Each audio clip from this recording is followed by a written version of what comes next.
Joining us with his analysis of what's playing itself out on the market scene as the week wraps up is Viv Govender from Rand Swiss Offshore. Thank you so much for your time, Viv. Just a disclaimer there, we are pre-recording this segment, so it is before the non-farm payrolls in the US for August come out. Viv, just looking at, of course, what the labor market will inform us about the health of the US economy. How are markets feeling ahead of that August non-farm payrolls print? Looking at the JSE, it's quite down at the moment. A bit negative, you're correct. I think the problem is that, for the last, little while, there's always been a bit of a silver lining for any bad economic number, because bad economic numbers just meant that we're going to have rate cuts sooner.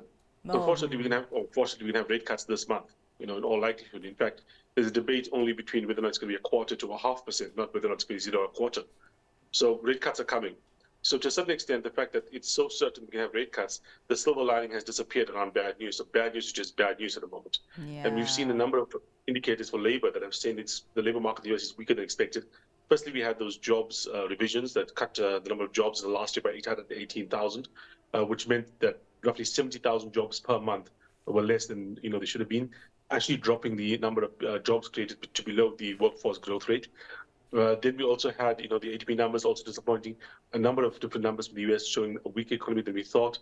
And all these things basically don't come along with, quicker rate cuts because they're coming anyway.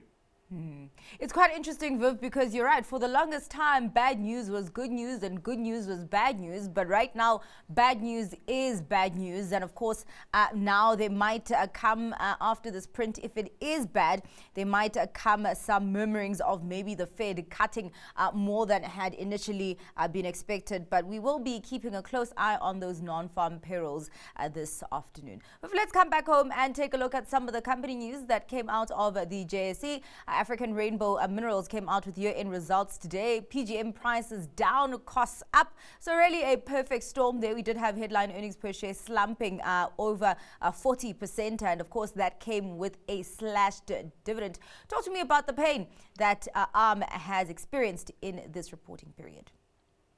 Yeah, you're right. We're seeing, of course, issues with regards to, the platinum group metals prices. And I think that's something that's just going to be a factor going forward. I know, there's issues with electric vehicles, but the trend globally is in one direction, and that's towards, more electric vehicles, which means less, need for, towards catalytic converters. And the biggest biggest source of demand for, platinum group metals is actually the catalytic converter sector, which is the thing that makes your engine cleaner or engine exhaust cleaner, for petrol and diesel, etc. vehicles. That's going down, and that long term is going in one direction.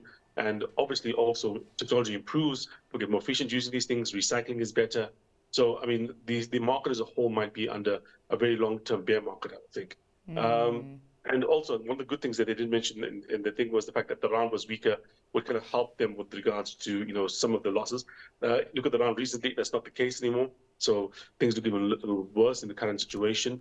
And yeah, I think also, if you're looking globally, we are seeing the Chinese economy under pressure. So any kind of source of demand for commodities in China is probably going to be muted. And unfortunately, China has been the biggest source of commodity demand growth for the last, I think, several decades. And that, I think, to a certain extent, is disappearing as a new source. All right. Well, let's go into the financial services industry, Viv, and take a look at momentum. They came out with a 12-month trading statement there. The insurer saying that it expects its headline earnings per share to rise by as much as 46%. Just unpack the growth that we saw in those numbers. Yeah, and surprisingly, we're not seeing, the market reacting too positively. The share price is down today. Yeah. That being said, I think it's started to tick up recently, but still, if not the biggest faller, it's still one of the biggest fallers of the day at the moment.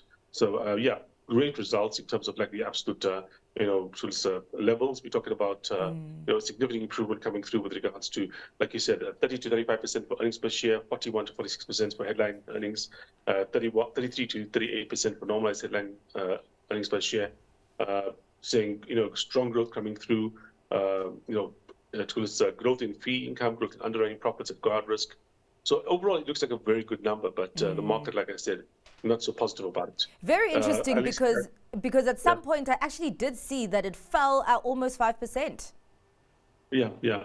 But I think one thing you have to keep in mind is just in the last month, the share price of the last 6 months, so the share price is about almost 30%. So the market was expecting positivity. Okay. And so, yeah, it's been a very strong stock for, like I said, like the last, say, few months. And therefore, the market may have just been overestimating how good things are going to be. Viv, just lastly, before we get to your stock pick, MTN released a SENS today addressing the matter of governance issue allegations related to the CEO. MTN saying today that an independent report by a law firm found no evidence of wrongdoing by the CEO and the executive team. How closely have investors been watching the stories? There may be a sense of relief. To a certain extent, but I think the value of the naira means more to MTN than this particular news event. You know what I mean? Yeah, look, it hasn't been a positive thing. I mean, we don't like to see this kind of scandals in the corporate sector, especially when it's kind of touches on issues that, you know, obviously learned over the last few years have been important in terms of, or quite a big stain on terms of corporate behavior, not just locally, but globally as well, especially globally, actually. Yeah, so I think it's probably a bit of relief, but I think in terms of what the market's reacting to, I don't think that the CEO in this case was viewed as being a pivotal figure. This is not like an Elon Musk, for instance, or Tesla, or a Steve Jobs with Apple. You know, this is a more mature business. This is something which is in a steady hand at the till, and I don't think that's an issue to be worried about. If their CEO was replaced, I think obviously it's positive to see that there was no wrongdoing, or at least the inquiry found no wrongdoing, and that's something about positivity. All right. Well, Viv, let us get to your stock pick. What are you hanging your hat on today?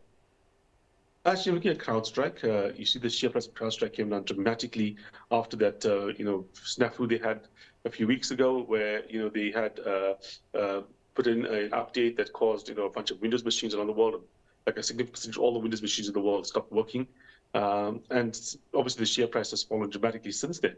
But if you look at the latest results, which included some time after this, this error that they made, it shows that demand isn't really falling away. And if you're looking at things like AI going forward, you're looking at things like inference and these data centers and so on. The kind of services that CrowdStrike provides in terms of security is going to be very, very important. And so it may be a case that the market overreacted to something like this, and you might have an opportunity to pick up something that's probably going to have great forward value at a price that's probably at a discount at the moment. All right. Thank you so much for your time and for insights today, Viv. Much appreciated. That was Viv Govender from Rand Swiss Offshore.